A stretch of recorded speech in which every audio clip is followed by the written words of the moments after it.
சுவையான நாட்டுக்கோழி செஞ்சுருக்கேன். மசாலா எதுவும் அறவில்லை. உங்கள் வீட்டில் இருக்கிற மசாலா வச்சு தான் இதை நான் பண்ணியிருக்கேன். நானும் என் வீட்டில் இருக்கிற மசாலா வச்சு தான் இதை பண்ணியிருக்கேன்.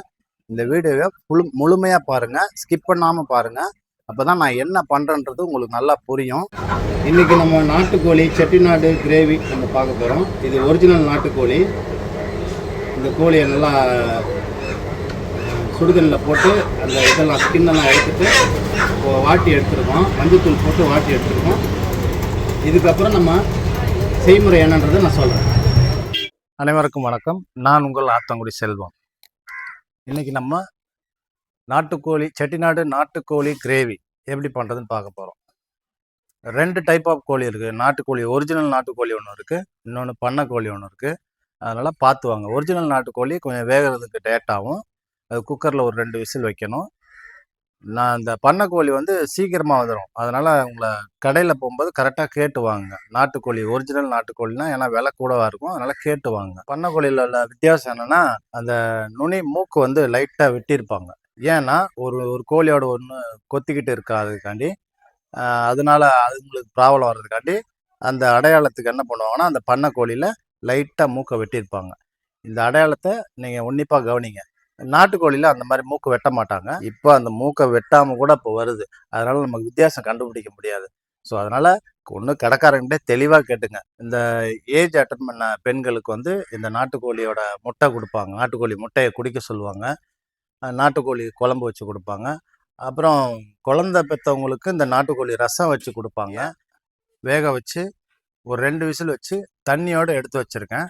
சின்ன வெங்காயத்தை உரிச்சிட்டு இந்த மாதிரி பொடியாக கட் பண்ணி வச்சுருக்கேன். பார்த்துக்குங்க. தக்காளி பொடியாக கட் பண்ணி வச்சுருக்கேன். இது இஞ்சி அரைச்சி வச்சுருக்கேன். பூண்டு அரைச்சி வச்சுருக்கேன். இது சோம்பு தாளிப்புக்கு, வரமிளகா தாளிப்புக்கு. வீட்டில் அரைச்சி வைக்கிறீங்க இல்லையா, கலந்த மிளகாத்தூள் எல்லாம் மிக்ஸ் பண்ணி கலந்து அரைச்சி வச்சுருப்பீங்க. இந்த மிளகாத்தூளை யூஸ் பண்ணிக்கோங்க. ஏன் இதை சொல்கிறேன்னா, நீங்கள் இந்த மிளகு, ஜீரகம், தனியா, வரமிளகா இதெல்லாம் வறுக்க வேண்டாம். வறுக்காமல் இதில் ஆல்ரெடி எல்லாமே கலந்துருக்கும். ஸோ அதனால் மறுபடியும் இதை வறுத்தெல்லாம் பண்ணணும்னு அவசியமே கிடையாது. மிளகு ஜீரகம் மட்டும் இந்த மாதிரி நுணுக்கி வச்சுக்கோங்க. இதில் கொஞ்சோண்டு தனி மிளகாத்தூள் மட்டும் சேர்த்துக்குங்க. கொஞ்சம் மஞ்சத்தூள், கருவேப்பிலை, அவ்வளோதான் இதுக்கு தேவையான பொருட்கள். நாட்டுக்கோழிக்கு இந்த மட்டனுக்கு எல்லாத்துக்குமே நல்லெண்ணெய் போடுங்க. அப்போ தான் நல்லாயிருக்கும். நல்லெண்ணெய் போட்டு சமைச்சிங்கன்னா நல்லா வாசமாக இருக்கும், நல்லா ருசியாகவும் இருக்கும். இப்போ நல்லெண்ணெய் ஊற்றிக்கிங்க. சோம்பு தாளிப்பு. இந்த கறி மசால் பட்ட தாளிப்புலாம் போடாதீங்க, வெறும் சோம்பு மட்டும் போட்டுக்குங்க. மிளகா, கருவேப்பிலை போட்டுக்குங்க. பூண்டு, வெங்காயத்துக்கு முன்னாடி இந்த இஞ்சி பூண்டு பேஸ்ட்டை போட்டு கொஞ்சம் வதக்கிடுங்க. அப்போ அந்த எண்ணெயில் வதக்கும் போது அந்த பச்சை வாடை போகும். இன்னொரு விஷயம் என்னென்னா, இந்த வெங்காயத்தோடு சேர்த்து போட்டிங்கன்னா உங்களுக்கு கீழே ஒட்டும். நீங்கள் இந்த மாதிரி போட்டிங்கன்னா அந்த கீழே ஒட்டாமல் அடி பிடிக்காமல் இருக்கும் இந்த இஞ்சி பூண்டு பேஸ்ட்டு. அதனால் இப்படி போட்டு வதக்கிட்டிங்கன்னா அது நல்லா வெந்துடும். வெங்காயம் போட்டுக்கலாம். பொன்னிறமாக வதக்கிக்கிங்க. வதக்கினதுக்கப்புறம் தக்காளி போடுங்க. அப்போ தான் இது நல்லாயிருக்கும். தக்காளி போட போகிறோம். வேக வச்சுருக்க அந்த நாட்டுக்கோழியை நான் குக்கரில் 2 விசில் வச்சுருக்கேன். 2 விசில் போதும். கொஞ்சோண்டு மஞ்சத்தூள் போட்டுக்குங்க. உப்பு சேர்த்துக்குங்க. தனி மிளகாத்தூள் இதில் கொஞ்சமாக சேர்த்துக்குங்க. எதுக்குன்னா இது கலருக்காண்டி தான் நான் சேர்க்குறேன். குழம்பு மிளகாத்தூள்லாம் சேர்க்குறேன்.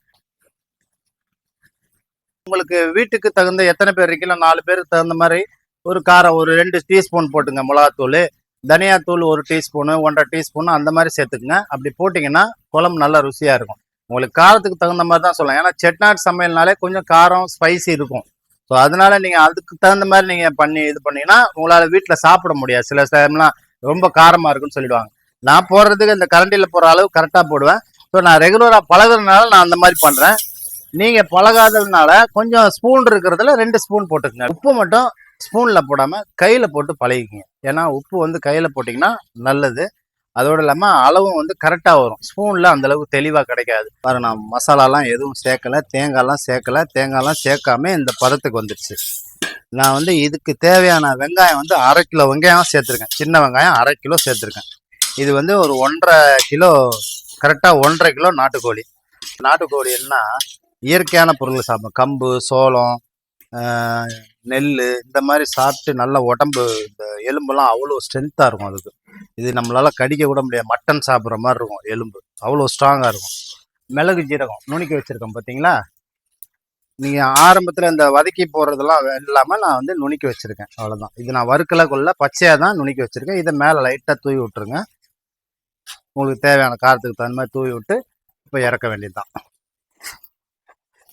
மிளகு ஜீரகம் போட்ட உடனே ஸ்டவ் ஆஃப் பண்ணிடுங்க. ஆஃப் பண்ணிட்டு ஒரு கிண்டிட்டு அப்படியே எடுக்க வேண்டியதுதான். பார்த்தீங்களா, அவ்வளோதான். இதே மாதிரி நீங்களும் வீட்டில் செஞ்சு நல்லா சாப்பிடுங்க. எல்லாருக்கும் கொடுங்க, பெரியவங்களுக்கு எல்லாருக்கும் கொடுங்க. இது அவ்வளோ நல்லது. நல்லது சாப்பிடுங்க, நல்லாவே சாப்பிடுங்க. நன்றி, வணக்கம். உங்கள் ஆத்தங்குடி செல்வம்.